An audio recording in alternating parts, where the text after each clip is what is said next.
तो शादी के कार्ड भी छप गए। कुछ कर ना बसुकी। तू रो मत, सब ठीक हो जाएगा। तेरी शादी के कार्ड ही छपे, तेरी शादी हुई नहीं अब तक। मैं देखता हूं। काजल, भाऊजी, हमारी इज्जत से खेलने लग रही है तू। गाड़ी में बैठ।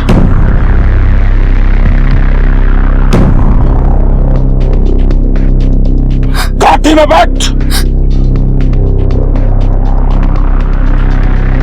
ठाकुर साहब, मेरी बात सुनिए। हमारी इज्जत से खेलने लग रहा तू। साहब मेरी बात सुनिए। अगली बारी अगर हमारी काजल के आसपास भी दिखाई दिया ना तो गोली मार दूंगा। ठाकुर साहब, आप भले मुझे गोली मार, लेकिन मेरी काजल पर हाथ भी मत उठा। तेरी काजल के बोल लग रहा तू। सब के बोल लग रहा तू। भाऊजी आप रहने दीजिए, मैं लीजिए देश में मैं संभालूंगा। समझा इसे। अगली बारी अगर कहीं काजल के आसपास भी दिखाई दिया ना ये तो 100 टुकड़े करवा दूंगा मैं इसके। भाऊजी आप काजल को ले जाइए, इसे मैं ऐसी सबक सिखाऊंगा जिंदगी भर याद रखेगा। समझा? चाहिए। चल रहे। मेरी बात सुन। जान प्यारी नहीं है तुझे? मेरी जान तो काजल है, और वो नहीं मिली तो मैंने वैसे ही मर जाना है। इतना प्यार करता है तू उससे? हाँ, सभी जानते हैं, तुम भी तो जानते हो। फिर क्यों अलग करना चाहते हो हमें?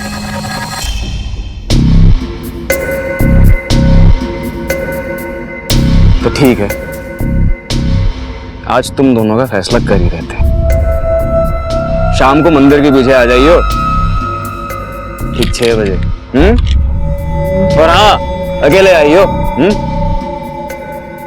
ओए, रुके, अकेले आइयो।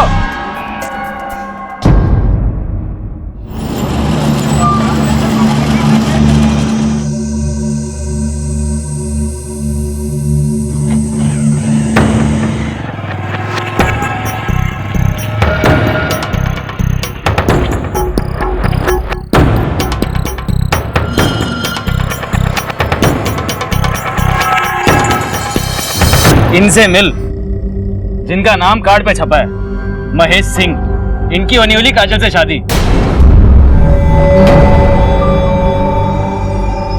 अभी सुबह तूने कुछ और, इसको यार क्या मतलब? ठंडा हो जाए यार, तेरा भी इंट्रोडक्शन कराता हूँ। ये बासुकी, काजल का आशिक। कहता है काजल से बहुत प्यार करता है। अबे दो कौड़ी के लड़के, काजल के बारे में सोचने की तेरी हिम्मत कैसे हो गई? मैं छोड़, मैं लड़ो मत। तुम दोनों को यहाँ लड़ने के लिए नहीं बुलाया हूं मैंने। एक मकसद है मेरा।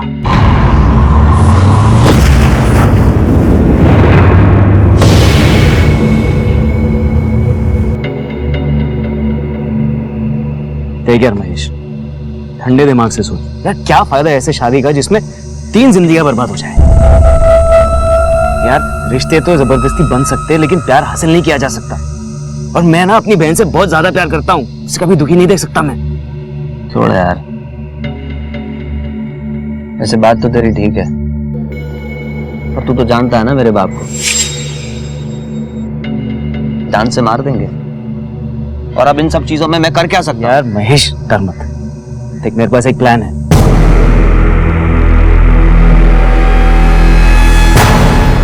ये एक भाई का अपनी बहन की खुशी के लिए किया गया सीधा फैसला था, या एक खौफनाक जुर्म के खेल की शुरुआत थी जिसमें दांव पर लग गई थी कई जिंदगियां।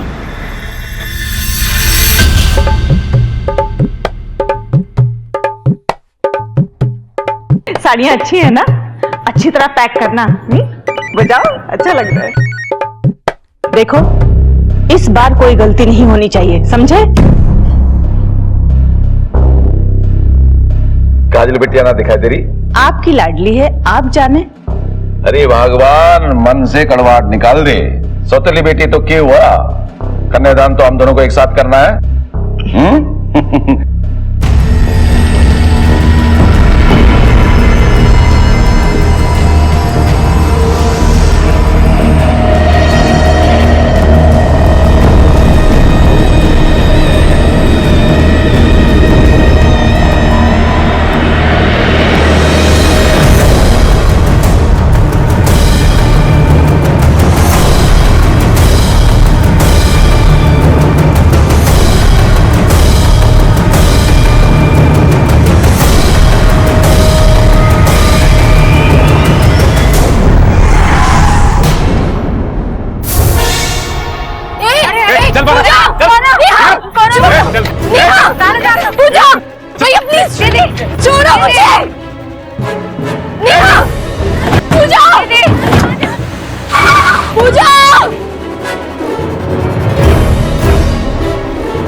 ये प्लानिंग शुरू हुई थी दिल्ली से सटे हुए इलाके प्रकाश नगर में, जहां एक भाई ने अपने पिता की मर्जी के खिलाफ जाकर अपनी बहन को उसके प्रेमी से मिलाने का कदम उठाया था। कई बार हम हालात का जायजा लेने में चूक जाते हैं। जो होता है वो दिखाई नहीं देता, और जो दिखाई देता है वो होता नहीं।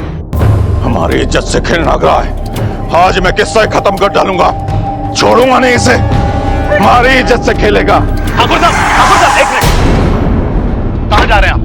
सुधीर, आज तो हमारे घर के मामले में कानून को बीच में मतला। ठाकुर साहब, आप भी कानून को अपने हाथ में ना लो। कैसी बात करने लग रहा है सुधीर? वो कल का छोकरा हमारी इज्जत से खेलने लग रहा है और हम उसका कुछ ना करें, हाथ पे हाथ धरे बैठे रहे। मैं ऐसा कुछ भी ना कह रहा ठाकुर साहब। काजल मेरी भी बिटिया जैसी, और हमारे पीआई साहब राजवीर सिंह जी उस लड़के को बासुरी और ढूंढने गए हैं। आप शांति से काम लो जी, सब ठीक हो जाएगा। आप शांति सिंह की बात तो सुन लीजिए। तो चुप कर सुधीर। अगर शाम तक हमारी बेटी काजल घर ना पहुंची ना, तो मने कोई रोक ना पाएगा। हमारी इज्जत और हमारी पगड़ी।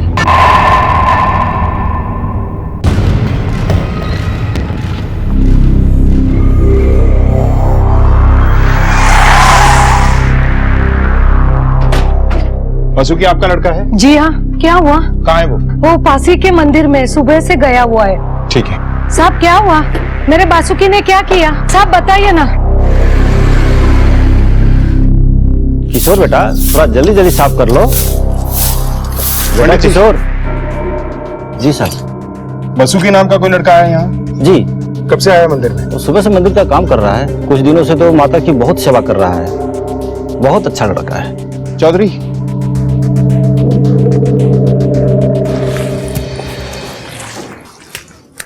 वासुकी, काजल का है? मुझे नहीं पता साहब। मतलब तू यहाँ नहीं बताएगा? काजल किडनैप हो गई और तुझे पता नहीं? हाँ, काजल का किडनैप? मुझे नहीं पता सर, मुझे नहीं पता इस बारे में कुछ भी। तूने तो काजल को किडनैप नहीं करवाया ना, और मंदिर में काम करके खुद को शरीफ आदमी साबित करने की कोशिश कर रहा है। इस कांड में अगर तेरा हाथ निकला ना, तो जितनी तेरी उम्र है उतने साल सड़ेगा जेल में। मैं सच कहता हूँ, मैंने कुछ भी नहीं किया। सीधे सीधे जवाब दे। सुधीर,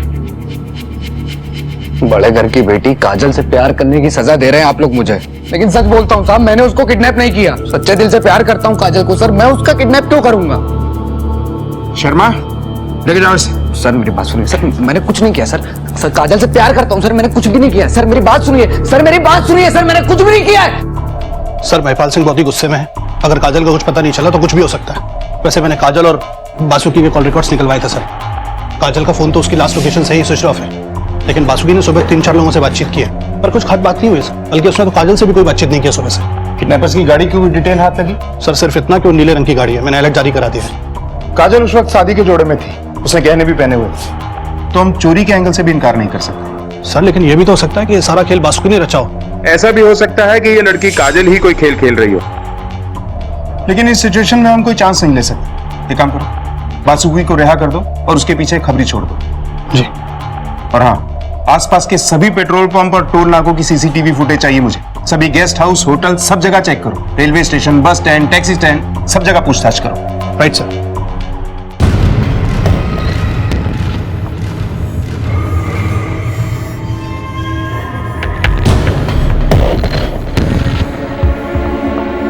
काजल, काजल, काजल, काजल, काजल, काजल, काजल, काजल, काजल।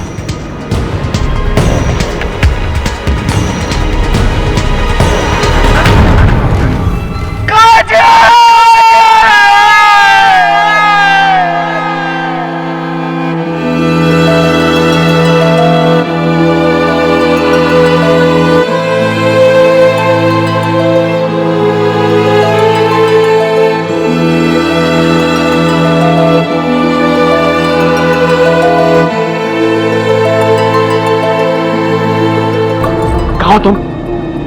कहाँ तुम?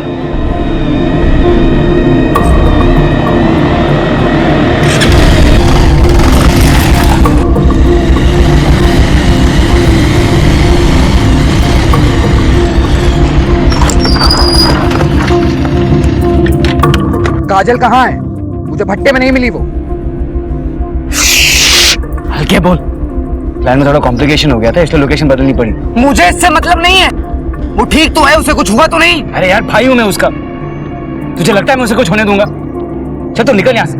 देख तू और महेश अगर कोई प्लान बना रहे हो ना तो भूल जाना, मैं काजल से बहुत प्यार करता हूँ। उसके लिए मर भी सकता हूँ और किसी को मार भी सकता हूँ। देख मरने मारने की कोई जरूरत नहीं। हाँ? चला तू निकल यहाँ से।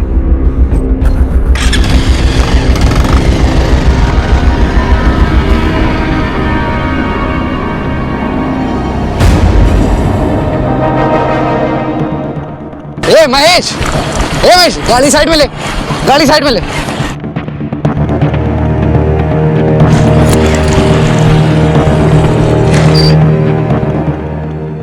क्या रे? क्या चल क्या रहा है? कोई मुझे कुछ बताएगा भी कि नहीं? मुझे खुद कुछ नहीं पता, मैं तुझे क्या बताऊं? लगता है सारा प्लान गड़बड़ा गया। अब जब तक जगदीप नहीं मिलता हम कुछ नहीं कर सकते। तुम दोनों मुझे धोखा तो नहीं दे रहे हो? धोखा? अगर तुझे धोखा देना होता ना तो तुम दोनों को भगाने का प्लान नहीं करते हम लोग। और काजल के गायब होने से मेरा क्या फायदा है, ये सोचा कभी? उल्टा अगर मेरे बाप को पता चला कि मैं इस प्लान में शामिल हूं, जिंदा काट देंगे मुझे। बात करता है धोखे की।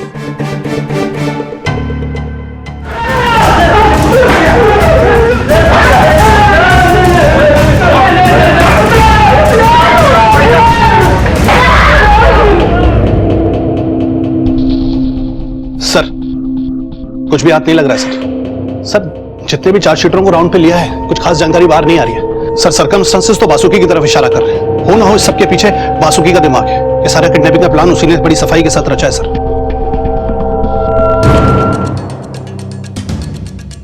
कौन? कहाँ जा रहा है? क्या काम है? छोड़ दे मुझे, मैं ठाकुर साहब से मिलना। छोड़ दे। काम क्या? ठाकुर साहब नहीं खा ले। ठाकुर साहब मुझे मेरी काजल से मिलवा दीजिए सर। हिम्मत कैसी भी यहाँ आने की? ठाकुर साहब मैं आपकी जिंदगी भर गुलामी कर लूंगा, मुझे एक बार काजल से मिलवा दीजिए सर। वीर सिंह, राधे, सारे को जब तक मारते रहो जब तक ये काजल का पता ना बता दे। मार सारे। ठाकुर साहब।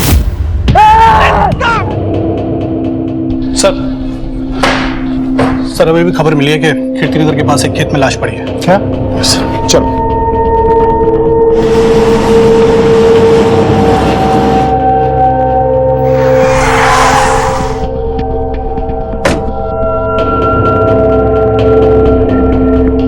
हट जाइए प्लीज, यहां से हट जाइए।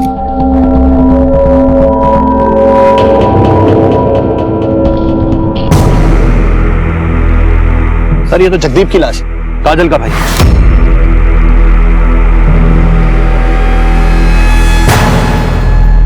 सर लगता है इसके सर पे वार किया गया।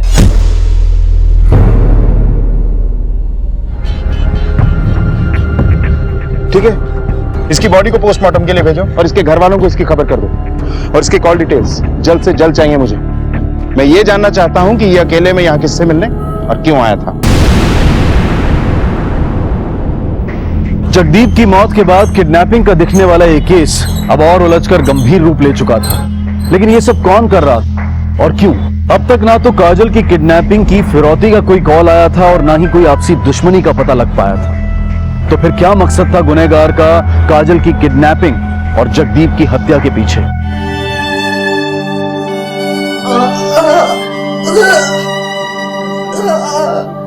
तूने एक बार भी सोचा अगर तुझे कुछ हो जाता तो मेरा क्या होता? तू परेशान मत हो माँ, काजल को मिल जाने दे। मैं और काजल मिलकर तेरा बहुत ख्याल रखेंगे।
हम समझ सकते हैं एक बाप पर क्या बीत रही है, जिसका जवान बेटा ठाकुर साहब, हम आपके साथ हैं।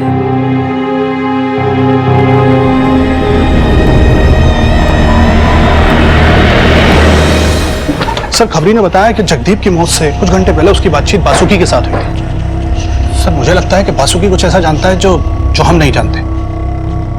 ये बासुकी कहाँ है?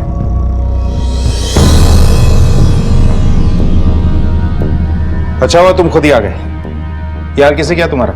इंस्पेक्टर साहब, ठाकुर के आदमियों ने इसे मार मार के ये हाल बना दी। ठाकुर क्या?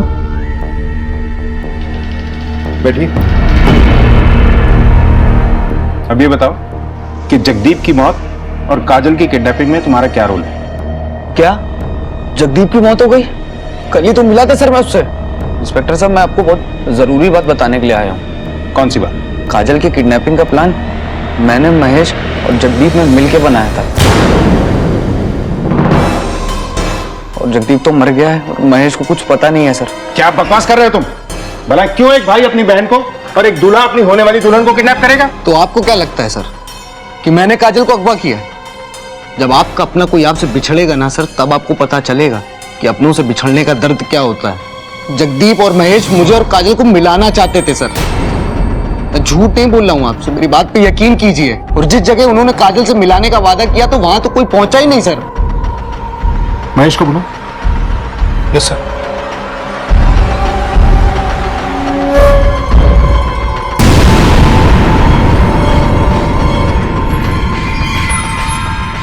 सर, मैं सच में कुछ नहीं जानता। ये सारा प्लान जगदीप का था। लेकिन मेरे पास एक प्लान है।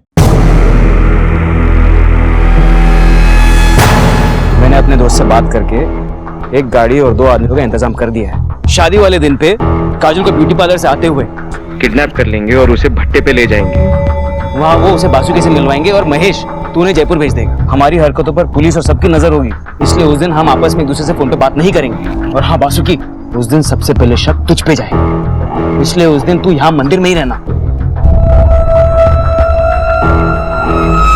तुम लोगों ने शादी ब्याह को खेल समझ रखा है क्या? ये सब कुछ पहले बता देते तो जगदीप की मौत नहीं होती और काजल को ढूंढ निकालने में मदद मिलती। माफ कर दीजिए सर, गलती हो गई, लेकिन मेरी काजल को ढूंढ निकाली है। न जाने सर मेरी काजल किस हालत में होगी। हो गया तुम्हारा ड्रामा खत्म, कर ले अपना काम।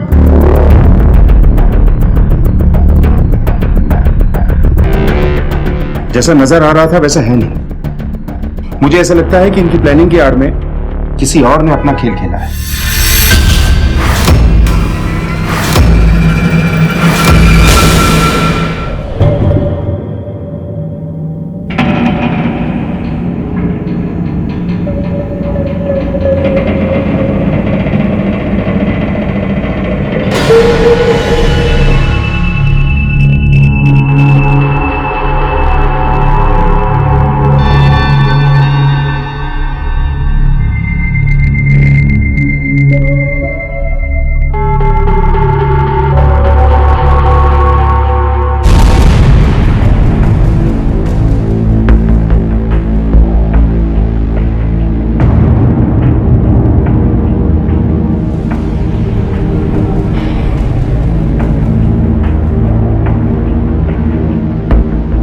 ये लो 1.5 लाख रुपया।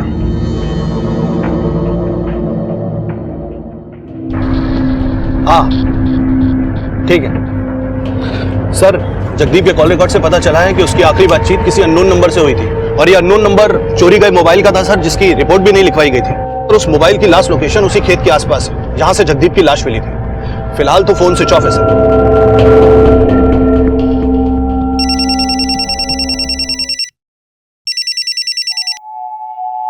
हाँ अभिषेक बोल।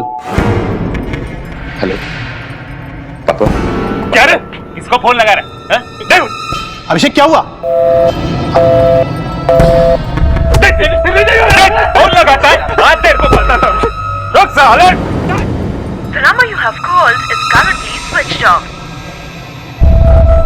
The number you have called is currently switched off.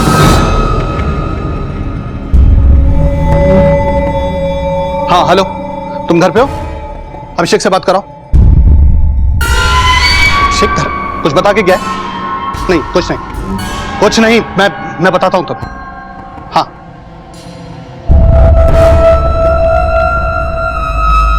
Hello, हाँ बेटा, अभिषेक तुम्हारे यहाँ है? नहीं, कुछ नहीं, वो आएगा तो बोलना कि मुझे फोन करे। हाँ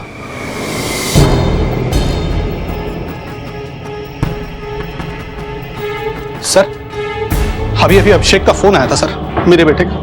बड़ा घबराया हुआ था सर, किडनैपर के बारे में कुछ बता रहा था, लेकिन फोन बीच में कट गया। मैंने बाद में फोन लगाया सर, लेकिन फोन स्विच ऑफ आ रहा है।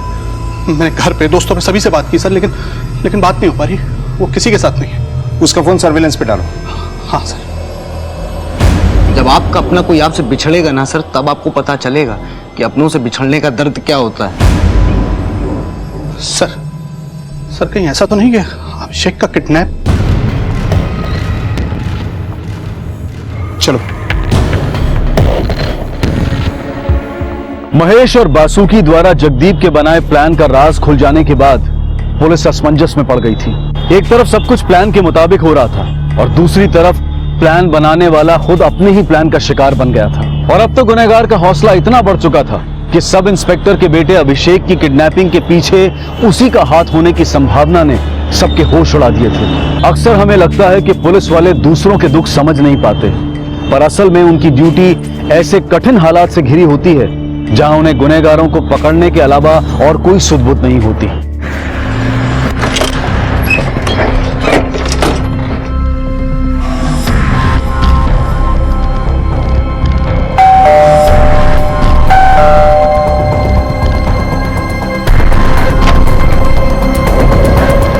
बासुकी कहाँ?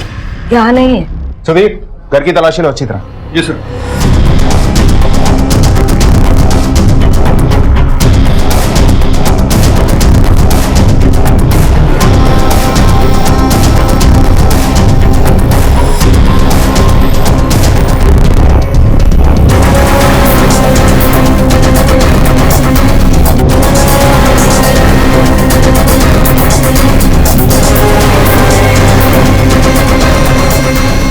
नहीं सर, अंदर तो कोई भी नहीं। बासुकी और अभिषेक के मोबाइल की करंट लोकेशन ट्रेस करो।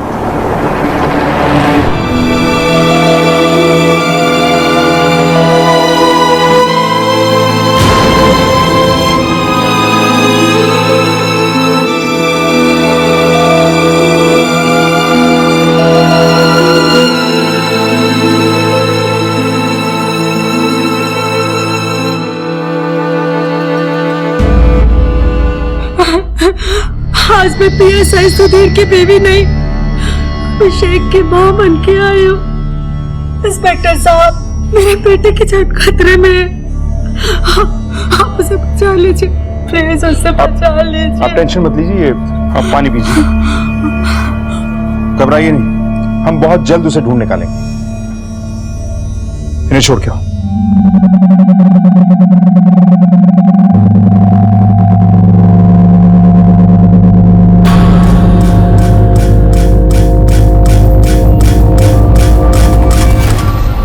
हाँ ठीक है, मैं आता हूँ। हाँ।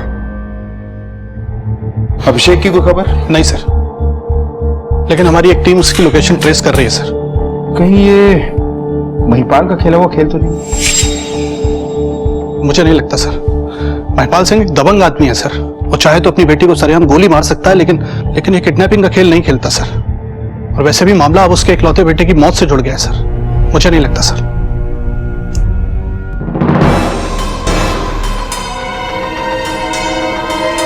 काजल कहाँ है? पैसे नहीं, पहले काजल को बुलाओ।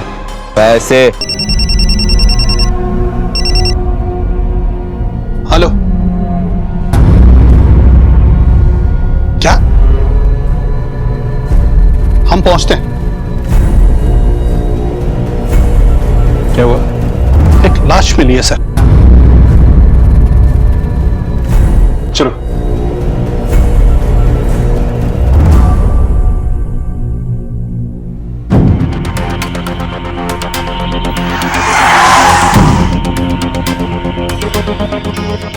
हट जाइए प्लीज, हटिए यहाँ से। आइए साइड में।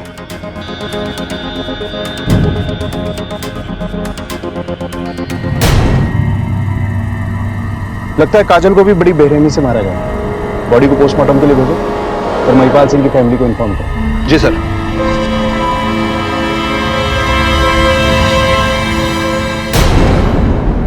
जिस काजल की फर्जी किडनैपिंग से इस केस की शुरुआत हुई थी, अब उसी काजल की लाश बरामद होने के बाद इस इन्वेस्टिगेशन को एक बहुत बड़ा झटका लगा था। जिन हालात में काजल की लाश मिली थी वो बहुत ही गंभीर और खतरनाक जुर्म की गवाही दे रहे थे। बेटी का कन्यादान करने चला था, अब क्रियाक्रम करना पड़ रहा है। इंस्पेक्टर साहब, काजल का उन दोनों में कई बार रेप हुआ था और दो लोगों के सैंपल भी पाए गए सीमेंट के। उसके सर पर किसी भारी चीज से चोट की थी जिसकी वजह से उसकी मौत हो गई। हेलो,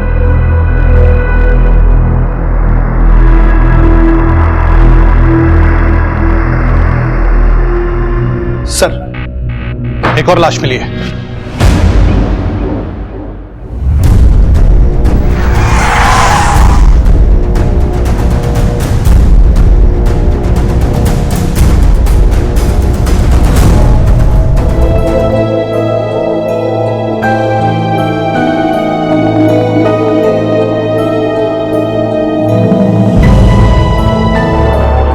सर ये तो बासुकी है। इसके भी सर पर सर वैसे ही वार किया गया है जैसे जगदीप के साथ हुआ था। बासुकी और जगदीप की लाशें जिस तरह से मिली हैं, लगता है कातिल को एक ही है और आसपास है। अच्छा, वो पेट्रोल पंप और टोल नाके की फुटेज का क्या हुआ? फुटेज मिल गई सर, हमारी एक टीम उसे बारीकी से स्कैन कर रही है। ये जो भी है या तो बहुत शातिर है या फिर कोई इन्हें पनाह दे रहा है। साहब, मैंने कल शाम इस लड़कों को दीवारों पर पोस्टर लगाते हुए देखा था।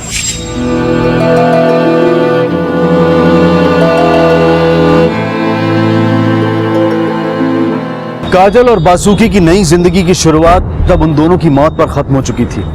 अपराध एक के बाद एक खुलते जा रहे थे, लेकिन गुनहगार का घिनौना चेहरा अभी तक सामने नहीं आया था।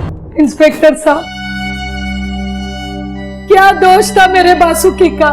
इतना ही ना कि उसने प्यार किया, उसने अपनी छोटी आंखों से बड़े सपने देखे। देखिए, हमें बासुकी की मौत का बेहद अफसोस है। मैं आपको विश्वास दिलाता हूँ कि हम उसके कातिलों को बहुत जल्द ढूंढ निकालेंगे और सख्त से सख्त सजा देंगे। सर, अभिषेक की लोकेशन ट्रैक हो गई है। जी, आप अभी घर जाइए। चलो।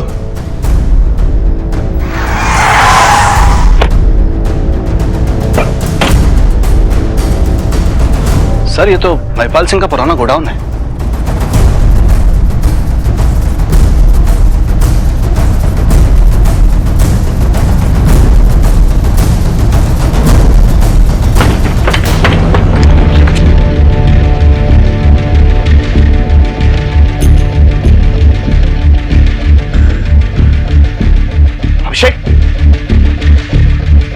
अभिषेक, अभिषेक बेटा, अरे अभिषेक, हे बेटा, क्या हुआ? होश में बेटा, होश में। अभिषेक, सर से, इसके सर से खून बह रहा है सर। बाबू, हाँ हाँ हाँ बेटा, क्या हुआ बेटा? बाबू, हवलदार, एम्बुलेंस बुलाओ और इस महिपाल सिंह को पुलिस स्टेशन बुलाओ। मुझे यहाँ क्यों बुलाया? क्या जानना चाहते हैं आप? जानना नहीं, आपको बताना चाहते हैं। आपको पता है कि आपके गोदाम में पीएसआई सुधीर के बेटे अभिषेक को जान से मारने की कोशिश की गई। आपको पता है कि आपके बेटे जगदीप ने महेश और बासुकी के साथ मिलकर काजल को किडनैप करने का प्लान बनाया। काजल अपनी मर्जी से ही किडनैप हुई थी। मैं नहीं जानता कि जगदीप ऐसा कुछ कर सकता है। मैं ये भी नहीं जानता कि अभिषेक हमारे गोदाम में कैसे पहुंचा। पर मैं इतना जरूर जानता हूं कि हमारी बेटी काजल हमारी मर्जी के खिलाफ कुछ भी कर सकती है, पर अपने भाई की जान नहीं ले सकती। अब ऐसे कैसे हुआ, क्यों हुआ, यह पता करने का काम आपका है। राम राम।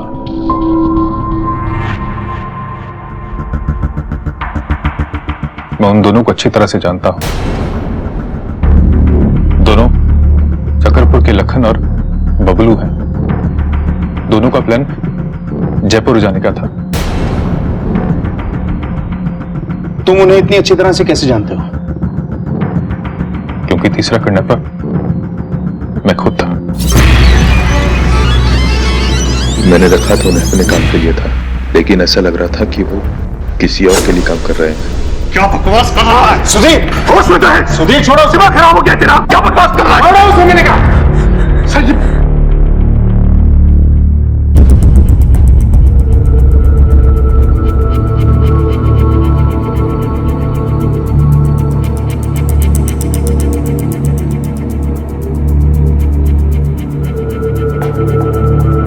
सर सर अभिषेक के बयान के मुताबिक लाखन और बबलू के नाम पर सकरपुर चौकी में भी लूटपाट का केस दर्ज है सर ये उनकी डिटेल्स आई है।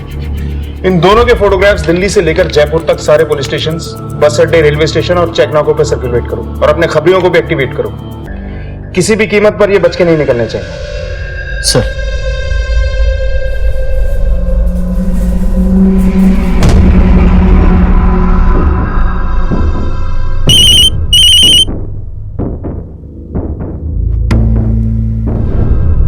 सर, मुर्का का पेट्रोल पंप से फोन आया। वो किडनैपर्स बाईपास से जयपुर निकल रहे हैं। क्या उनका लोकेशन भी ट्रेस हो गया है?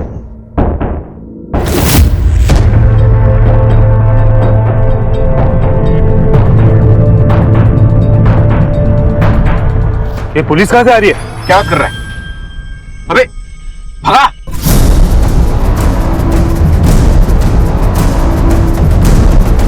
और तेज! अबे अबे भगा!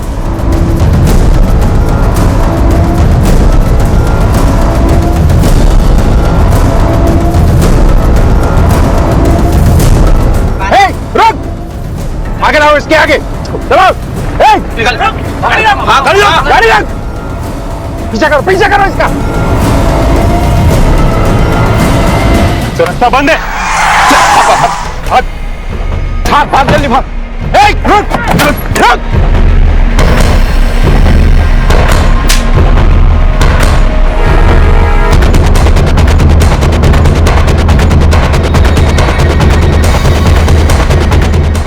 साले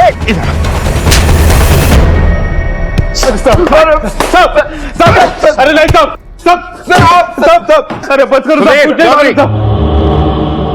करो, किसके इशारों पे नाच रहे थे? बता तो सब, बता तो।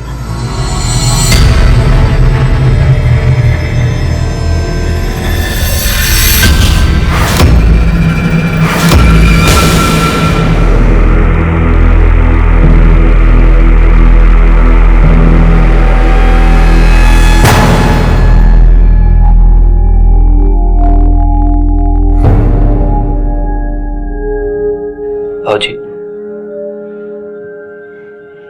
मुझे माफ कर दीजिए भाऊजी। मैंने जो भी कुछ किया वो जगदीप के कहने पर किया भाऊजी। मुझे माफ कर दीजिए। आप लोगों से वादा किया था कि अपनी बेटी को आपके घर की बहू बनाऊंगा, मगर चिंता मत कीजिए ठाकुर साहब, आप ही की बेटी मेरे घर की बहू बनेगी। और आप सरकारी मेहमान। मतलब ले चलो बाप बेटे को, चलो। अरे लेकिन मैंने किया था। अरे छोड़िए भाऊजी।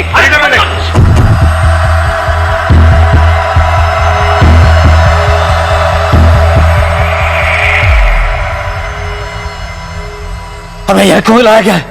तुम्हारे मुंह से तुम्हारी काली करतूतें उगलवाने के लिए। चौधरी,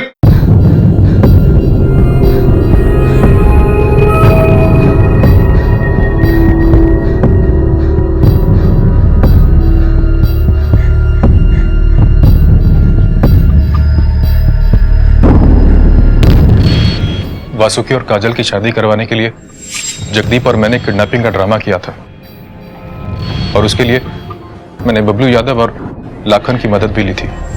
प्लान के मुताबिक हमने लड़की को उठा लिया, फिर फोन आया कि काजल को भट्टे पे न ले जाकर किसी और लोकेशन पे ले जाना है और जान से मार देना था। उनके पास तुम्हारा नंबर कहां से आया?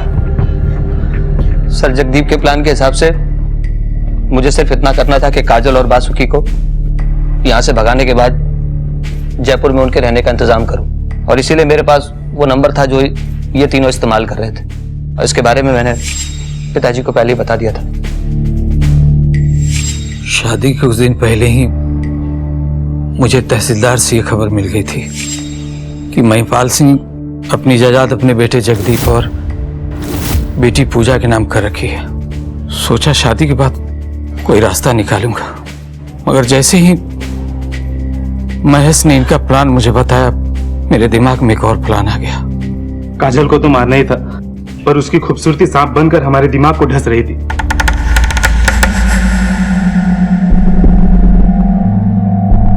इतने में अभिषेक जगदीप को लेने बाहर चला गया और इसी बीच हमें काजल को मारकर फरार होना था। लेकिन जगदीप मुझसे नाराज था कि मैंने लोकेशन क्यों बदली। मुझे बताए बिना लोकेशन चेंज क्यों की? मुझे काजल से अब मिलना है।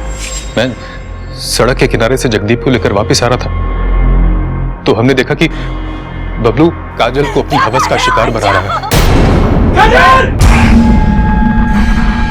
जगदीप गुस्से में बबलू पर टूट पड़ा और इतने पे पीछे से लाखन ने जगदीप के सर पर लोहे की रॉड से वार कर दी। हमने अभिषेक को बहुत डराया धमकाया कि हम जैसा कहते हो वैसा करो। मेरी आंखों के सामने मेरी बहन काजल की इज्जत को तार तार किया जा रहा था, लेकिन मेरे पास कोई चारा नहीं था सिवाय इसके कि मैं इनके साथ मिले रहने का नाटक करूं। मैंने मौका पाकर पापा को कॉल करने की कोशिश की थी। क्या रे? शक तो इस पर हमको पहले ही से था, लेकिन जब फोन पे बात करते हुए देखी तो यकीन हो गया। इसे भी मार डाला पर ये बच गया। पहले मुझे महिपाल सिंह की आधी प्रॉपर्टी का सपना था, लेकिन जगदीप के मरने के बाद मैं उसकी पूरी प्रॉपर्टी हथियाने के सपने बुनने लगा। लेकिन ये बबलू और लाखन काजल को छोड़ने का नाम ही नहीं ले रहे थे। इनकी पैसों की भूख बढ़ती जा रही थी। बासुकी को क्यों मारा? बासुकी तो इश्क में अंधा होकर खुद ही हमारे चुंगल में फंस गया। उसने जगह जगह पोस्टर छपवाई कि काजल का पता लगाने वाले को 1.5 लाख रुपया इनाम दिया जाएगा। बबलू ने बासुकी को फोन पर काजल की आवाज सुनाई और पैसों के साथ बुलाया। हाँ ठीक है, मैं आता हूँ। हाँ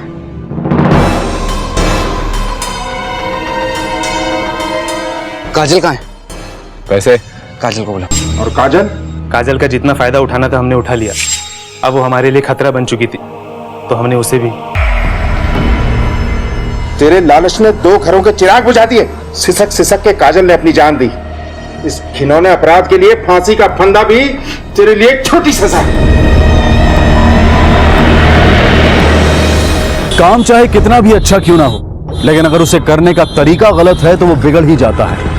और ऐसा ही हुआ था जगदीप और अभिषेक के साथ। कहां तो वो अपनी बहन को उसके प्रेमी के साथ मिलवाकर उसे जिंदगी भर खुश देखना चाहता था, लेकिन उनकी गलत राह पर चलकर सही मंजिल तक पहुंचने की ये कोशिश नाकाम हुई और 3 जाने चली गई। और एक नाकाम प्रेम कहानी, जहां एक तरफ बासुकी की आंखों में काजल के लिए सिर्फ प्यार था, वहीं महिपाल के दिमाग में जात पात, ऊंच नीच और अमीर गरीब का तारा बना हुआ था। काश जगदीप का फैसला महिपाल ने लिया होता तो शायद इतनी जिंदगियां बर्बाद ही नहीं होती। अब मैं अनूप सोनी आपसे विदा लेता हूं, फिर मुलाकात होगी अगले एपिसोड में एक और चौंका देने वाले केस के साथ। तब तक अपना और अपने परिवार का ख्याल रखें और देखते रहें क्राइम पेट्रोल डायल 100। सबक एक को सीख हम सबको। जय हिंद।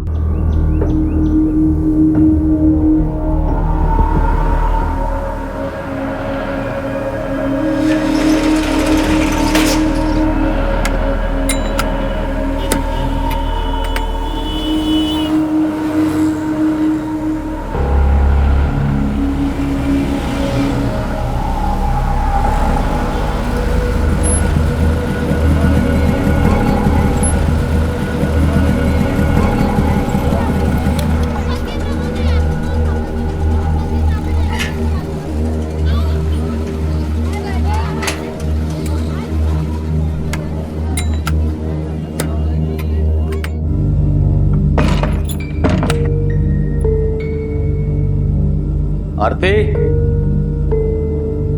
आरती पानी पिला। आजो तेरे लिए क्या लाया हूं। आरती, आरती,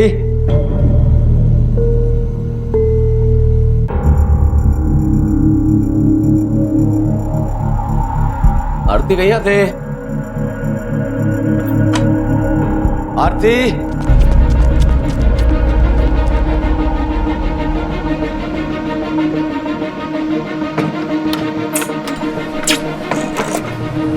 आरती,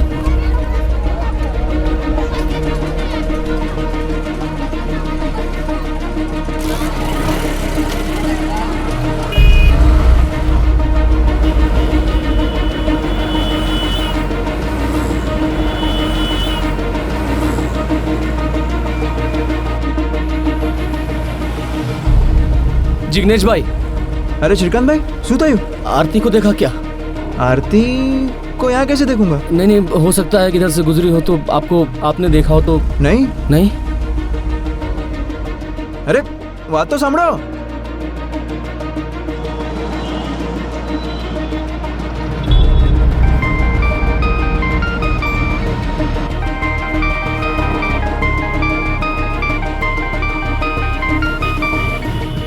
हाँ जतिन भाई बोलो। अरे जतिन भाई 4 कलाक से ढूंढ रहा हूँ उसको। तो थोड़ा और ढूंढ लो ना श्रीकांत भाई। जतिन भाई मेरी कुछ समझ में नहीं आ रहा है, बहुत टेंशन हो रही है। अरे कभी घर से बाहर। अरे श्रीकांत भाई तुम्हें टेंशन नहीं लो, आप घर पे जाके इंतजार करो, हो सकता है वापस आ जाए। अरे नहीं आएगी जतिन भाई, पता है मेरे को कुछ गड़बड़ है। मैं एक काम करता हूँ, पुलिस में जाके रिपोर्ट करता हूँ। साहब आरती गोयल नाम है इसका। कितने साल की है? 19 देखने में छोटी लगती है। आप इसके क्या लगते हैं? जी काका, भतीजी है मेरी। किसी लड़के के साथ कोई चक्कर, आसपास कोई जान पहचान, कोई अफेयर, ऐसा कुछ? नहीं साहब, हो नहीं सकता है, वो ऐसी लड़की नहीं है। आपके साथ कोई कहासुनी हो गई हो, आपने डांट दिया हो और गुस्से में घर छोड़कर भाग गई, ऐसा कुछ? नहीं साहब, मैं क्यों डांटूंगा भला उसको, मैंने तो जिम्मेदारी ली है इसकी। वो साहब क्या है कि लड़की थोड़ी दिमाग से मतलब थोड़ा दिमागी बीमारी है उसको। जब से उसके पिताजी गुजर गए ना तब से। लड़की का फोन नंबर? साहब वो देखिए, फोन नंबर से उसके रिकॉर्ड्स मिल सकते हैं, उसे ट्रैक भी किया जा सकता है। हाँ साहब, पर वो फोन वापरती नहीं थी ना। तो आप उसको कांटेक्ट कैसे करते थे? लैंडलाइन पर। लैंडलाइन से तो घर के अंदर कांटेक्ट होगा, घर के बाहर? कॉलेज वगैरह भी तो जाती होगी। कॉलेज नहीं साहब, कॉलेज नहीं जाती थी ने। वो क्या है कि पढ़ाई में मन नहीं लगता था ना उसका, तो घर के काम करती थी। बहुत सीधी सादी लड़की है वो साहब, इसलिए बहुत डर लगता है मुझे। प्लीज आप कैसे भी करके उसको ढूंढ दीजिए, जैसे मिल जाए ना मेरे को फोन करिए, कभी भी कोई टाइम में मैं आ जाऊंगा। ठीक है, आप जा सकते हैं। जी सर।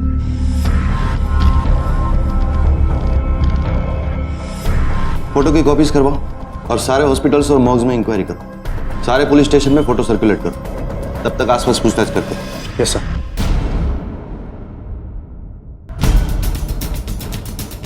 आई थी यह लड़की तो श्रीकांत भाई अपने साथ लाए थे। कब? 1.5-2 महीने हो गए होंगे।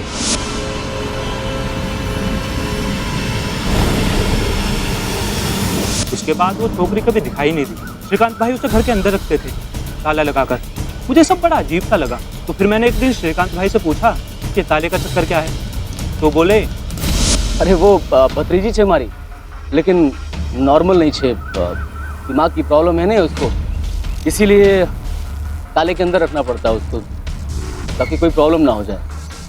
अभी अली पकड़ किधर भी चली गई तो टेंशन है ना। भागी गई, मुझे तो पहले ही पता था कि भाग जाएगी। क्यों? मैंने देखा था श्रीकांत को उसके साथ अजीब अजीब हरकत करते हुए। हाँ जयश्री बहन बोलो। आप पार्सल तमारो कुरियर वालों आप ही गयो तो आप घर पे थे नहीं और किसी ने दरवाजा भी खोला नहीं, तो मुझे देखे गया हूँ। वो भतीजी से हमारी गांव से आई है। ठीक है, थैंक यू। वो लड़की इतनी डरी हुई थी और रो रही थी, छोटी बच्ची सी तो थी वो बेचारी। आईडी?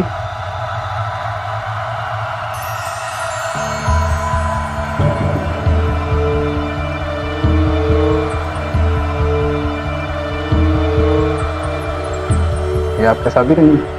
हाँ। नाम? सीमा गोयल। कोई आईडी? मैंने आईडी दी ना, आप इसी से काम चला लीजिए। ओके।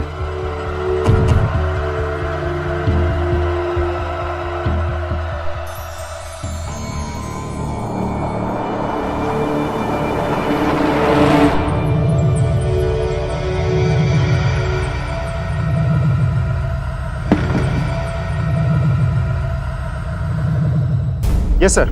मतलब ये सेक्सुअल अब्यूजमेंट का केस हो सकता है? जी सर, हो सकता है। इसीलिए शायद श्रीकांत इतना भौंकलाया हुआ है, ताकि आरती कहीं किसी को कुछ बता ना दे। पॉसिबल। एनीवेज, पहले सारी बातों को साबित करना होगा, तभी कोई एक्शन ले पाएंगे। श्रीकांत को पुलिस स्टेशन बुला। Okay sir.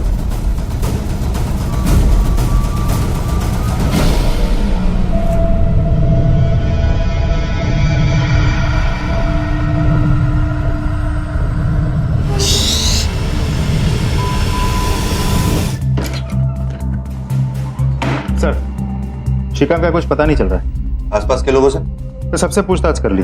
जब से आरती लापता हुई श्रीकांत अपने दुकान तक नहीं पहुंचा। सर, उसके घर के आसपास के लोगों से भी पूछताछ की, लेकिन किसी ने उसे नहीं देखा।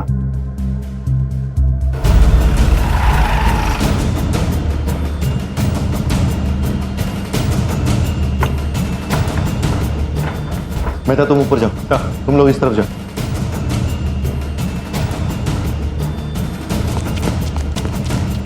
सर, ये देखिए श्रीकांत के बाइक के पेपर्स। मतलब परमानेंट एड्रेस कहीं और का है। शायद श्रीकांत वहीं मिलेगा। चलो। Yes sir.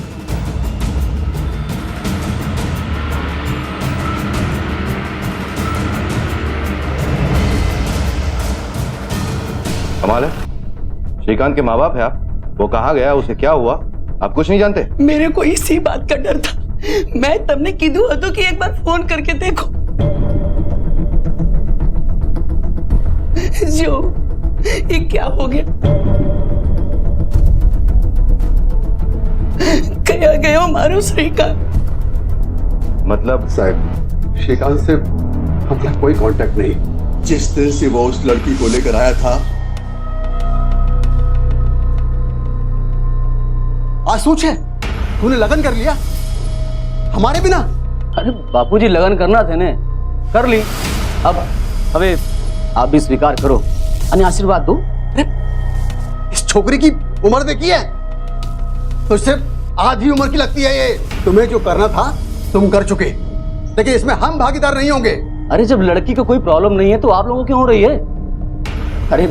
अरे मेरे को इधर आना ही नहीं चाहिए था। माथा फिर गया था मेरा जो राय में। हमने बहुत समझाने की कोशिश की, हमारी एक न सुनी और उस लड़की को लेकर निकल गया।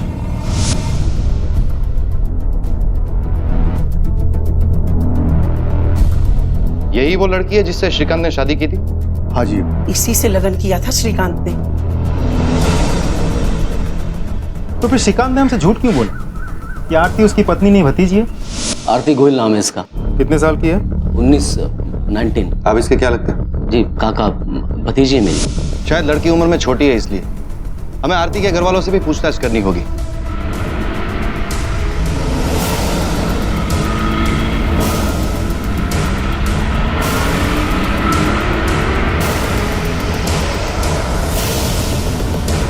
नहीं साहब, मेरी आरती तो बहुत खुश थी। उसकी शादी हमने धूमधाम से करवाई थी। उसकी शादी आपने करवाई कैसे? वो तो बहुत छोटी थी ना। आंसू बात करो छो साहब, मारी छोकरी तो 19 वर्ष नहीं आती। कोई सबूत है आपके पास इस बात का? हाँ साहब, जा तो टिकरा और शपथनामा तो ले आओ तो जाई ने। साहब ये देखिए एफिडेविट। Birth certificate. गांव देहात में कहाँ होता है ये सब? कौन सा स्कूल में पढ़ती थी आपकी बेटी? साहब उसको पढ़ाई लिखाई में कोई रुचि नहीं थी। ठीक है, हम बाद में आते हैं।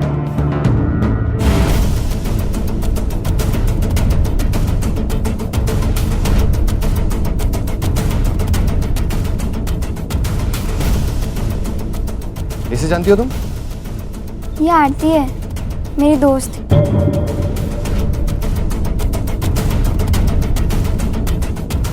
मैं, आरती और मृदुला। पक्का? आरती से कोई बात नहीं हुई थी तुम्हारी? नहीं सर, उसकी शादी के बाद उससे कुछ भी बात नहीं हुई थी। क्या उम्र है बेटा तुम्हारी? 15 साल। इस पहेली में कई सवाल जुड़ते जा रहे थे। क्या आरती की असली उम्र के रहस्य का उसकी गुमशुदगी से या श्रीकांत के लापता होने से कोई संबंध था? क्या श्रीकांत वाकई गुमशुदा था या फिर पुलिस उसके द्वारा आरती पर किए गए जुल्मों के बारे में जान गई है? इस बात की भनक लगते ही वो रफू चक्कर हो गया, या फिर सच्चाई इन सभी संभावनाओं से परे थी?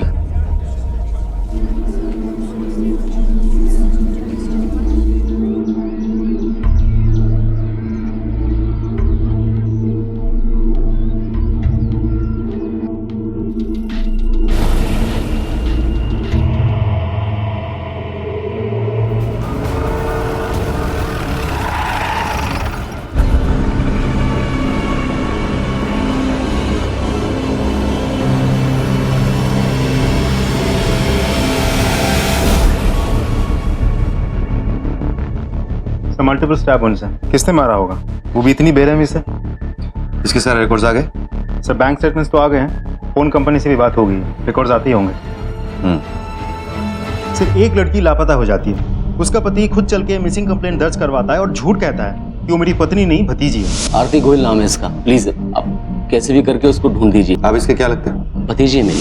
और उसके बाद श्रीकांत की मौत हो जाती है, हो ना हो उसकी मौत का कनेक्शन आरती के लापता होने से जरूर है। सर मुझे लगता है ये लड़की 100% इन्वॉल्व है। हाँ, मगर इन्वॉल्व है तो भी ये काम अकेले करना उसके बस की बात नहीं है। मुझे लगता है कोई तीसरा भी इन्वॉल्व है जो श्रीकांत की तरह आरती को अपना शिकार बना रहा है। सर हाँ, तो श्रीकांत के फोन और बैंक रिकॉर्ड्स। ये फोन रिकॉर्ड्स का क्या हाल है? सर ज्यादातर कॉल्स घर और दुकान के लैंडलाइन से ही हैं, सिवाय 2 नंबर्स। ये देखिए सर, ये नंबर और ये दोनों बार बार आ रहे हैं। पता करो किसके। जी सर। सर बैंक रिकॉर्ड्स में कुछ? हाँ, एक अजीब बात सामने आई। ये देखो, हर महीने 15,000 का ट्रांजैक्शन, और देखो किसके खाते में जा रहा है। सुरेश पटेल, यानी कि श्रीकांत के पिताजी। हाँ, और उसने हमसे क्या कहा? श्रीकांत से हमारा कोई कांटेक्ट नहीं। झूठ बोल रहा था वो। और एक अजीब बात, ये देखो, अचानक 6 लाख रुपए का कैश विड्रॉल। जिस अकाउंट में इतने सालों से इतना कम मूवमेंट है, उसमें अचानक 6 लाख रुपए का विड्रॉल। पता करना होगा ये 6 लाख रुपए आखिर गए कहाँ और किसे। श्रीकांत के माँ बाप को पता होगा। चलो। जी सर।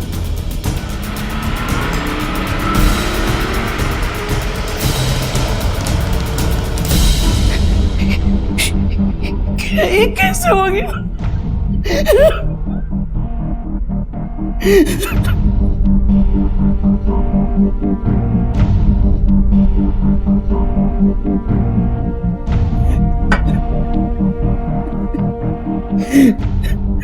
मेरा श्रीकांत से सच में कोई कांटेक्ट नहीं था साहब, इसीलिए उससे पैसे लेने में भी हमें शर्म आती थी। सर उन फोन नंबर्स के डिटेल्स आ गए हैं जिन पर श्रीकांत ने कांटेक्ट किया था। करेक्ट। किसका है? सर कोई जिग्नेश मेहता और जतिन धुमासिया का है। कोई एड्रेस? दोस्त हो तो फिर उसकी वाइफ को भी जानते होगे? हाँ, आरती भाभी ने। हाँ, जानता हूँ ना। उन दोनों के बीच संबंध कैसे थे वो पता नहीं। हाँ, पर लास्ट टाइम जब श्रीकांत भाई दिखे थे तभी वो आरती भाभी को ही ढूंढ रहे थे। आरती को देखा क्या? आरती को यहाँ कैसे देखूंगा? नहीं, हो सकता है कि इधर से गुजरी हो तो आपने देखा हो तो। नहीं। आज सवारती साहब यही सोच रहा था कि श्रीकांत भाई का फोन नहीं आया अब तक। आखिरी बार जब आपकी बात हुई थी श्रीकांत से, क्या बात हुई थी? तू अंदर जाने आराम कर। हाँ साहब, लो ने पानी। Thank you. No thanks. शायद आपको पता नहीं साहब, आरती को मानसिक बीमारी है। श्रीकांत भाई का कोई कांटेक्ट नहीं।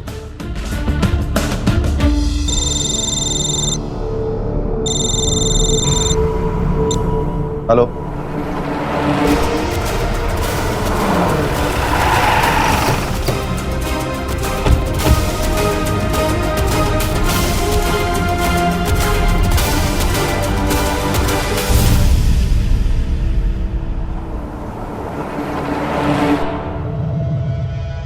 कहाँ थे तुम इतने दिन?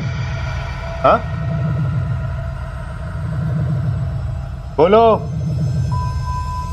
मैं बाहर गई थी, घूम गई थी, रास्ता भूल ही गई।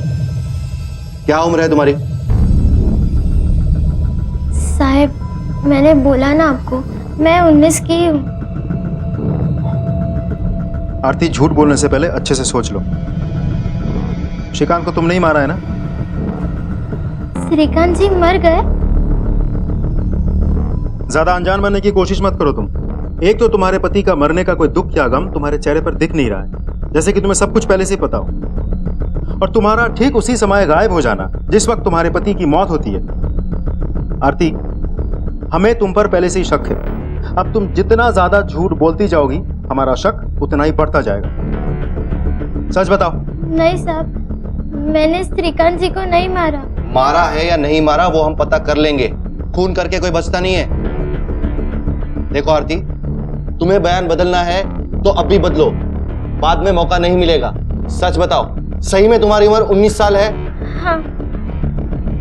आरती, तुम्हें पता है ना, हम एक मेडिकल टेस्ट करवाएंगे और 1 सेकंड में तुम्हारी असली उम्र हमारे पास होगी। मुझे कोई टेस्ट नहीं करवाना, मैं घर जाना चाहती हूँ।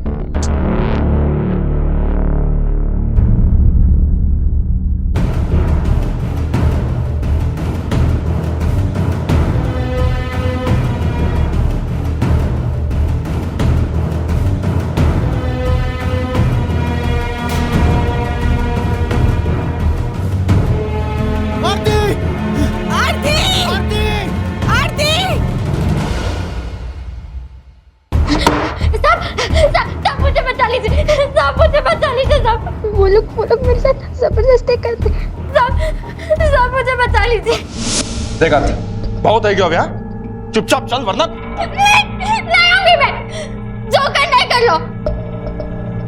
क्या बोली? नहीं आएगी? हाँ? आंख दिखाएगी हम लोगों को? जबान लड़ेगी? चल चल चल।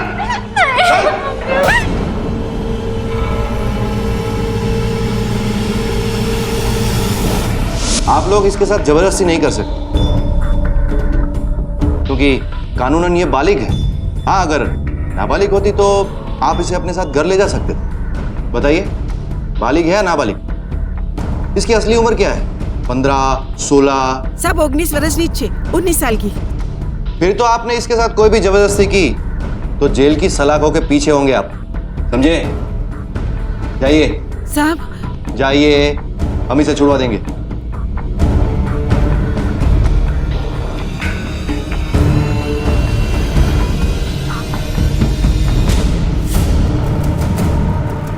बच्ची है सर, मुझे नहीं लगता फोन इसने किया होगा।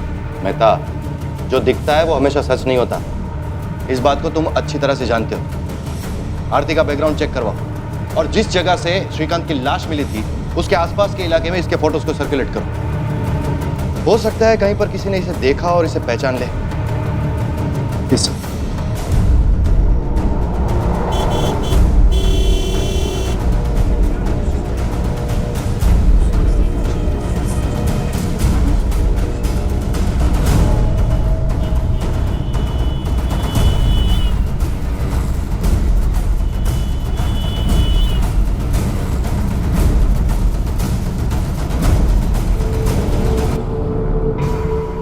लड़की को देखा है कहीं?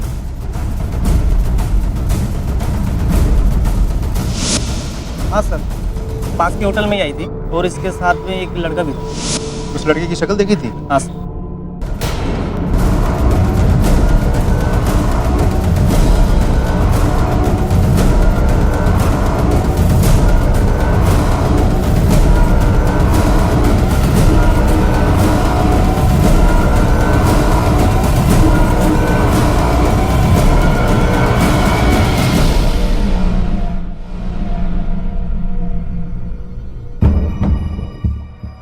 मैंने इसे नहीं देखा साहब। आरती, झूठ मत बोलो। सच उगलवाने के बाकी तरीके भी आते हैं हमें। मेरे को नहीं पता, आप मेरे पे आरोप क्यों लगा रहे हो? आपको पूछना ही है तो कपिल भाई से पूछो ना। मैंने देखा था उसे श्रीकांत जी के साथ झगड़ा करते हुए। अरे लड़की है वो। लगन किया तूने उससे? लगन कोई इलेक्ट्रॉनिक मशीन नहीं है कि मन बदल गया तो वापस कर दो। देख, तुझे नहीं चाहिए तो बोल दे, मैं इसको वापस लेके जाता हूँ, लेकिन पैसे वैसे वापस नहीं मिलेंगे। अरे ऐसे कैसे देगा तू? मजाक समझा क्या? पैसे भी तेरे, लड़की भी तेरी। हाँ?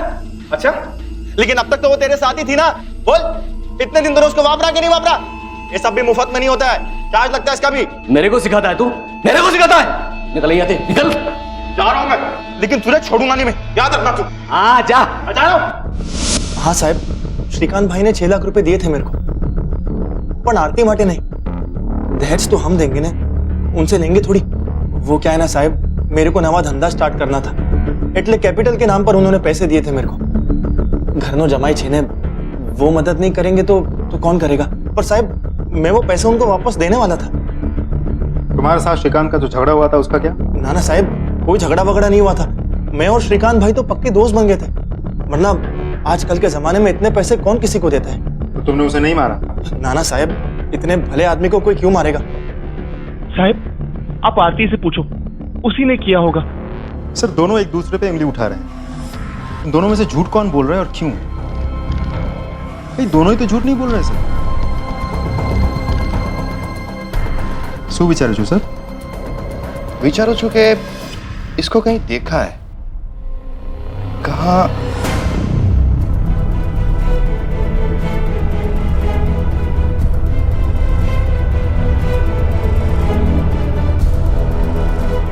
क्यों? अब गले से आवाज नहीं निकल रही तेरी? और आप, यही वो बेटा है ना जिसके घर लौटने पर आप हमें इन्फॉर्म करने वाले थे? उस दिन तस्वीर देख ली थी तो याद आया। ठीक है, वो आए तो इन्फॉर्म करिए। जी साहब।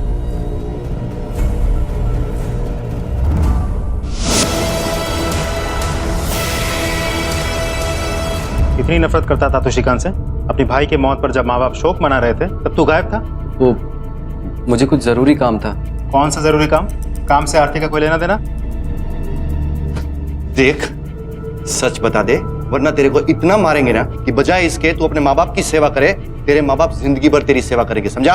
बोल, क्या कर रहा था आरती के साथ? मदद कर रहा था उसकी भागने में। श्रीकांत उसे बंद करके रखता था। मैंने घर के पीछे के दरवाजे का ताला तोड़कर उसकी भागने में मदद की।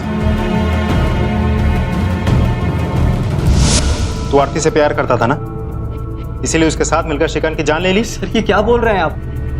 आपको क्या लगता है मैं श्रीकांत हूँ? सर मैं इतना गिरा हुआ, इतना नीच इंसान नहीं हूँ कि एक छोटी सी लड़की के साथ। आपको मारना है ना मुझे, जितना चाहिए उतना मारो, लेकिन प्लीज सर मुझ पे ये घटिया इल्जाम मत लगाओ।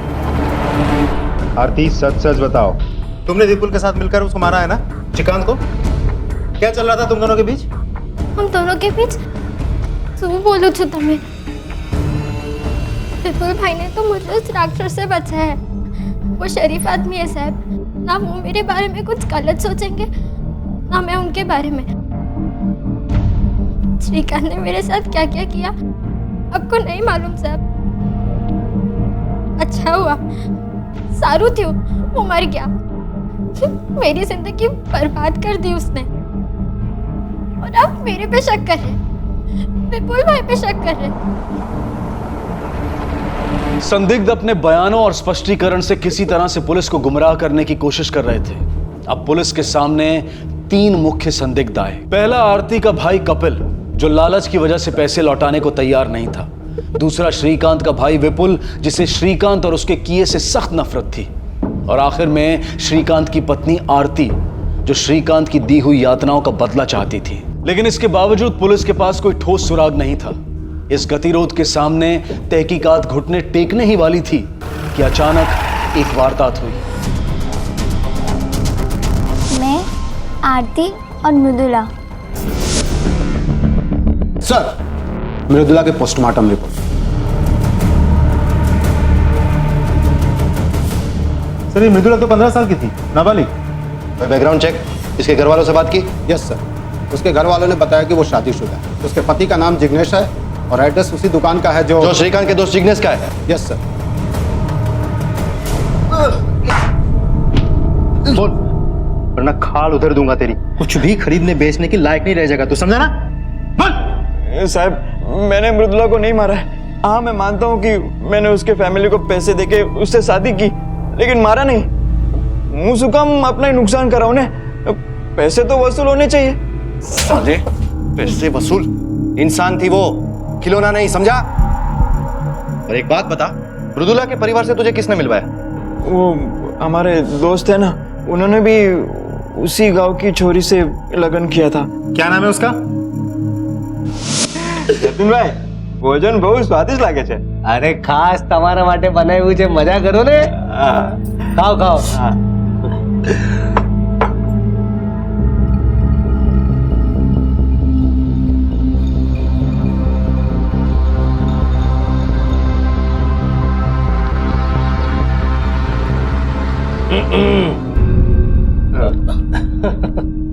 वैसे तुम दोनों को अब तक कोई घूरने वाली मिली है कि नहीं? मिले भी तो એટલે भाभी माफी जवान और खूबसूरत थोड़ी ना मिलने वाली है। अरे मिलेगी भाई, मैं कहता हूँ मिलेगी। बोलो पैसा है? खूबसूरत, जवान, हर बात मानने वाली, एकदम मासूम, बस पैसा चाहिए बस। बोलो है? तो तूने पैसे देकर एक नाबालिग लड़की को खरीद ली? नहीं साहब, सोगन खाने कहूँ छू, मेरे को तो पता ही नहीं था कि वो नाबालिग है। उसके घर वालों ने तो वो बालिग होने का प्रमाण भी दिया था। कैसा प्रमाण? वो एफिडेविट। 27 अगस्त की रात को कहाँ थे तुम? साहब मैं तो घर पर ही था। साबित कर सकते हो? हाँ मतलब आप मेरी बीवी से पूछ लीजिए, हम दोनों घर पर ही थे, साथ में टीवी देख रहे थे। कहाँ है वो? बुलाओ। हाँ जी। अरे सांभर आई आओ तो।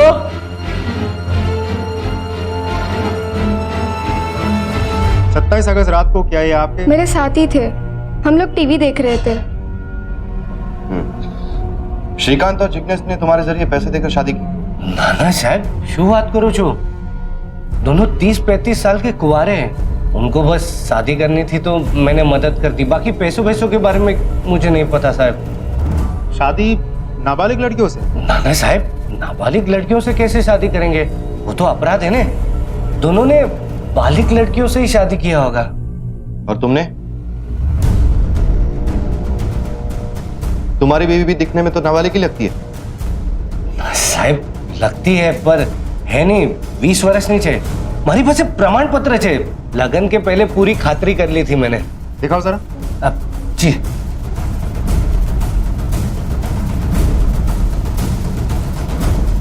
साहब, ये एफिडेविट और ये मैरिज सर्टिफिकेट। ये पंडित कौन है? मैं नहीं जानता साहब, बस कोई प्रवासी है तो।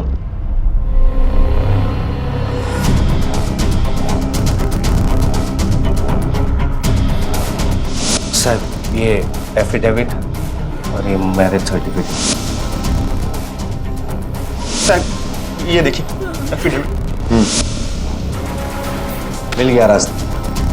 ये देखो, तीनों एफिडेविट में एक ही लॉयर के सिग्नेचर और हर एक मैरिज सर्टिफिकेट में एक ही विटनेस की साइन, पंडित।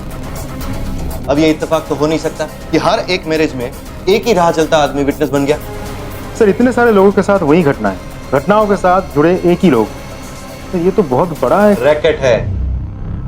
सही कहा तुमने। मैं आज सुबह ही आरती और मृदुला के परिवार के बैकग्राउंड को चेक कर रहा था। दोनों एक ही गांव से, दोनों के गांव में सालों से सूखा पड़ा हुआ, दोनों के परिवारों में पिता ने सुसाइड किया हुआ, फार्मर सुसाइड केस, मतलब आमदनी बंद, दोनों के परिवार पर कर्जा। अब ये कोई रैंडम घटना तो है नहीं, इन परिवारों को चालाकी से चुना जा रहा है। ये जो कुछ भी है उसके बारे में सिर्फ हमें एक ही इंसान बता सकता है, जो इतने समय से चुप है। आरती, हम सब जान चुके हैं ये बहुत बड़ा रैकेट है ना, जो तुम्हारे और तुम्हारे गांव के आसपास वाले गांव में चल रहा है। नाबालिग लड़कियों के परिवारों को पैसे देकर उन लड़कियों से शादी करना, झूठे दस्तावेजों द्वारा उन लड़कियों के नाबालिग होने का सच को छुपाना, हमें सब पता है आरती। बस एक सच जानना बाकी है कि श्रीकांत को मारा किसने। देखो आरती, अब चुप रहने से तुम बच नहीं पाओगे। हम जानते हैं कि तुम्हारे साथ जो कुछ भी हुआ गलत हुआ है, लेकिन इसका मतलब यह नहीं है कि तुम श्रीकांत का मर्डर करके बच जाओगी। तुम्हारे साथ साथ विपुल को भी अंदर करेंगे, दोनों सड़ोगे जेल में बनने। हम जानते हैं कि तुम किसी से डर रही हो। किसका डर है तुम्हें? नाम बताओ उसका। मैं नहीं जानती, मैं बहुत डर गई थी क्योंकि जिस दिन मैं घर पहुंची थी उस दिन मुझे उसका फोन आया था।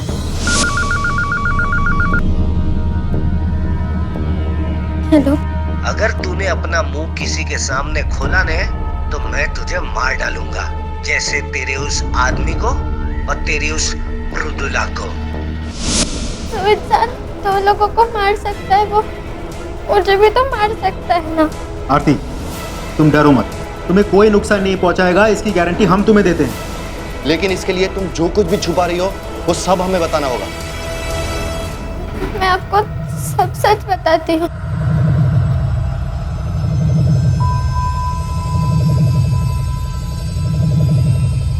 मेरी उम्र 15 साल है।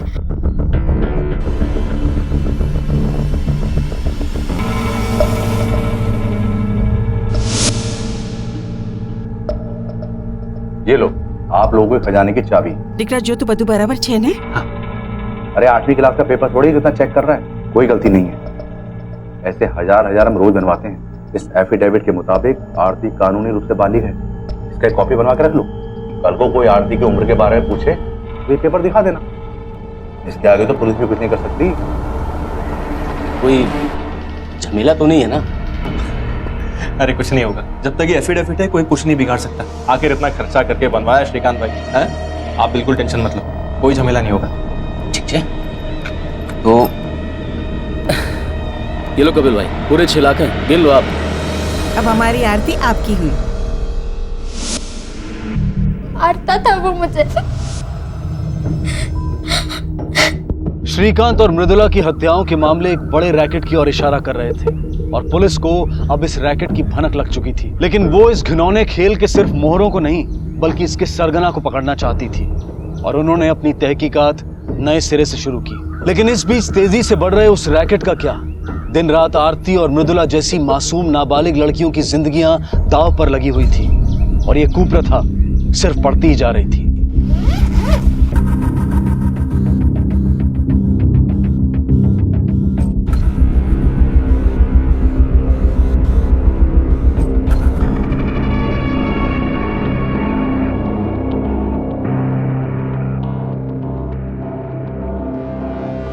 ओम मंगलम भगवान विष्णु, मंगलम गरुड़ाध्वज, मंगलम कुंडलिकक्षाय, मंगलाय तनोहरि स्वाहा।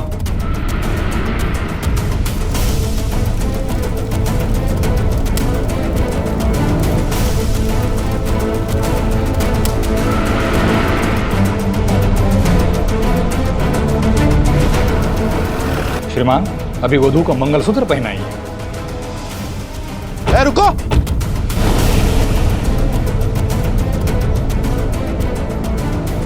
तेरे को विटनेस बनने का बहुत शौक है हाँ? और तुम लोग, लालच है तुम लोगों पर। अपने घर की लक्ष्मी को बेचने निकले हो तुम लोग। तुम्हें क्या लगा इन जाली कागजातों की आड़ में तुम लोग कुछ भी करोगे और बच जाओगे? तुम लोग जब इस कांड को अंजाम दे रहे थे तब पुलिस गेम ओवर की तैयारी कर रही थी। मुझे इस गांव के 14 से 18 साल के बीच की लड़कियों का डेटा चाहिए।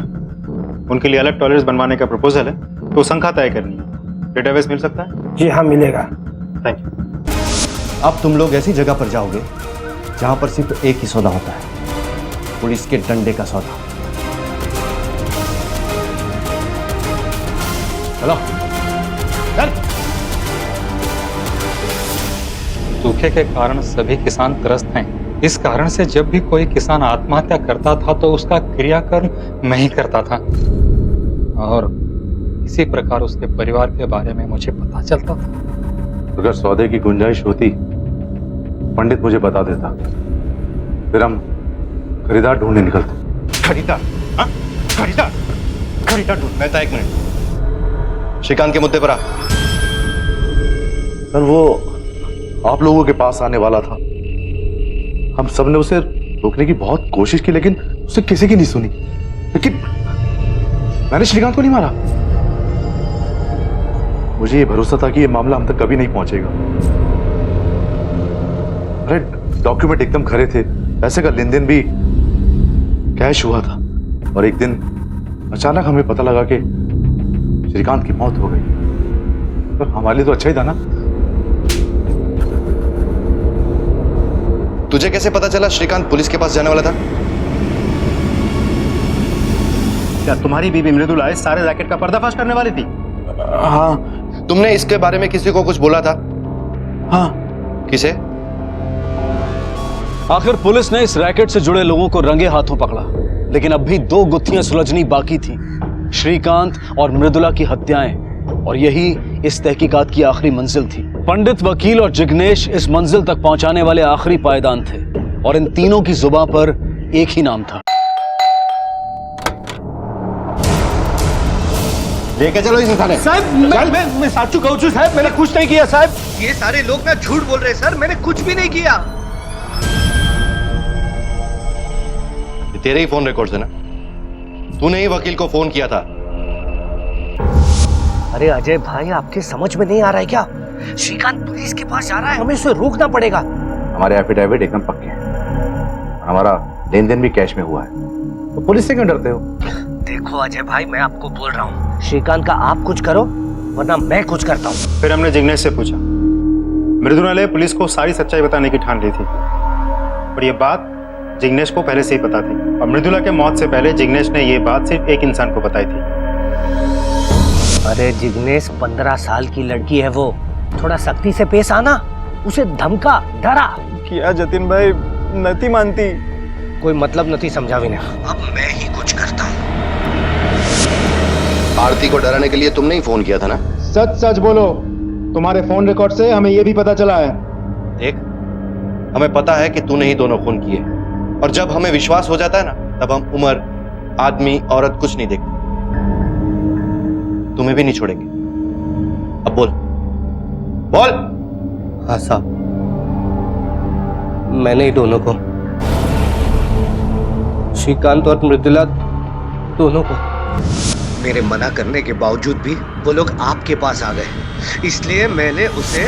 वो श्रीकांत जब तक आरती का इस्तेमाल कर रहा था तब तक उसे कोई तकलीफ नहीं थी, और मृदुला को भी जिग्नेश ने पैसे देकर खरीदा था, मगर वो भी कमजोर निकला। वकील अजय और पंडित उन्हें तो सिर्फ पैसे गिनना आता था साहब, किसी को नहीं पड़ी थी। लेकिन मुझे तो अपनी इज्जत की फिक्र थी ना साहब। सौदा कर लिया ना, अब सड़ जिंदगी भर।